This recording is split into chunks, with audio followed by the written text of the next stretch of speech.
Prediction for you, Joey Aguilar will have a better statistical season in 2025 than what Nico Iamaleava had in 2024.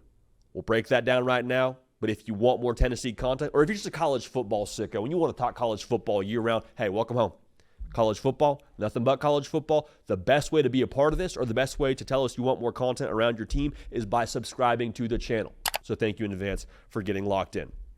Now, this sounds a little bit harsh, but like Joey Aguilar having a better year than Nico Iamaleava did last year statistically, it's not that hard.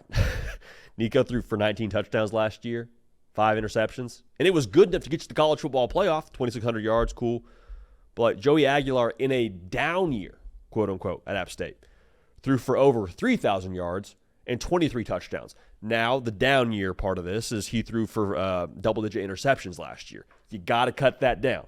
But Joey Aguilar, the thing that I love about his game and the reason why I feel extra confident about him at Tennessee in this prediction, he's going to let it rip.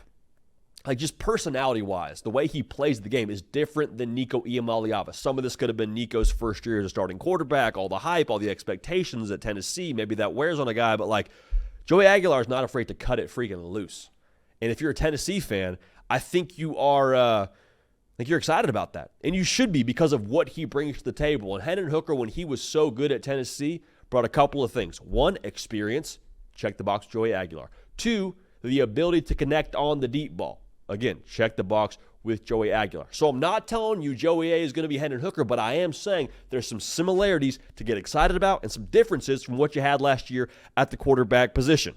So even in a down year, again, quote unquote, for Joey Aguilar, in a year where both him and Nico had a similar number of completions, Nico had 213, Joey had 218. Joey Aguilar had 3,000 yards. Nico had right around 2,600. So you see he has the desire to push the ball downfield. Now, going back to the interceptions, though, because we got to address that, I have a lot of trust that the numbers will be better for Joey A because of who his play caller is in Josh Heupel. This is not me knocking App State by any stretch of the imagination. We would never do that on this show. We are as pro an App State show as there is on the internet, so make that very clear. But I think when you look at how Josh Heupel has operated as a play caller since getting to Tennessee, he's done a great job protecting his quarterbacks with the kind of offense he's running. Like, they're going to run the football to set up a defense to where he's going to have shots downfield to hit. And Nico, if you're a Tennessee fan last year, the frustration was, gosh, we're running the ball great. Heck, we even got some receivers that maybe they're not separating like they would in 2022, but we got some guys that, like, I see guys open downfield. I see guys that are finding a spot downfield. And again, this is something we've been harsh on for Tennessee, so I'm not trying to speak out of both sides of my mouth. But if you're a Tennessee fan, you're saying there were plays there that we didn't capitalize on, and some of that was on Nico Iamaleava not being able to connect on the deep passes downfield. So the point, again, I'm making here is there were plays to be had because of how you set it up. And so I think you're going to ask a lot less of Joey Aguilar when it comes to some of the throws downfield of a fit it in a tight window or make this NFL kind of throw. Not saying he can't do those things, but the shots that he's going to take downfield, I think will be open shots because of how they're going to run the football, because of how they're going to play defense, and just basically how Josh Heupel pretty much has run Tennessee since he's gotten there and gotten that thing really churning. So again, if you're a Tennessee fan, you say, well, that's great. We appreciate that, and we expect now, if that's your prediction, to make the college football playoff. But what does this mean for Tennessee, and what does it mean in terms of how we watch our team on Saturdays? The emphasis on Tennessee, if Joey Aguilar has a better year than Nico Iamaleava last year, means that it comes back to what Josh Heupel has built from a structural perspective. The emphasis on Tennessee in 2025 then shifts to, well, what are the bones of Tennessee? Year 5 now for Josh Heupel. Like I said, you got 3 to 4 recruiting classes you're looking at. Are those guys ready to step up and make plays for you? Are those guys ready to step in and play at a college football playoff caliber level? The culture, especially now with all the madness that went on this past spring with Nico leaving and the NIL and this and that, like, is the culture in a good place? Can you respond? Are the leaders in that locker room in a spot to push everybody in the right direction from a focus standpoint to keep the main thing with all the noise going crazy on social media and Twitter and YouTube? Toughness and physicality. That's what Josh Heupel's actually built this thing on. Kind of, again, under the radar sort of thought here, but they ran for right around 200 yards a game each of the last 2 years. That's not an accident. That's an attitude.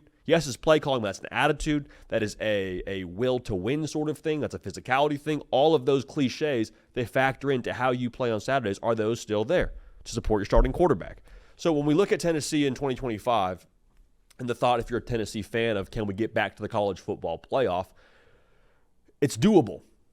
I'm not predicting it right now, but it's doable relative to what you have in front of you on the schedule. And here's my big question as it pertains to the schedule. In those games where you got to turn it on, against Oklahoma, against Alabama, against you're at Florida potentially, how that looks with what DJ Lagway has. With those opposing offenses and what you expect them to be with who their head coaches are and what they've done from a quarterback position, especially at Oklahoma and Florida. We'll see about Bama.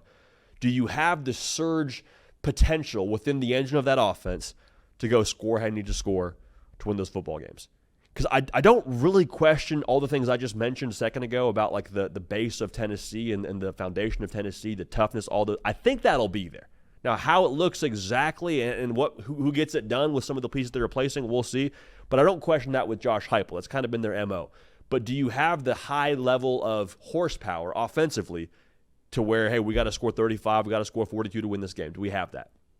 Does Joey Aguilar bring that? I think he can, but that's going to be the differentiating factor between last year was fun, made the playoff with Nico, all that, and then getting back there with this new group and the returning production that you don't have at receiver and things of that nature in 2025. So Joey Aguilar, he will have a better year than Nico, statistically speaking. I'm sure the Tennessee fans will feel great about that going into 2025, but everything else around him and them elevating offensively in the games they have to elevate, that'll be the difference in terms of how far Tennessee goes and if they go to the postseason.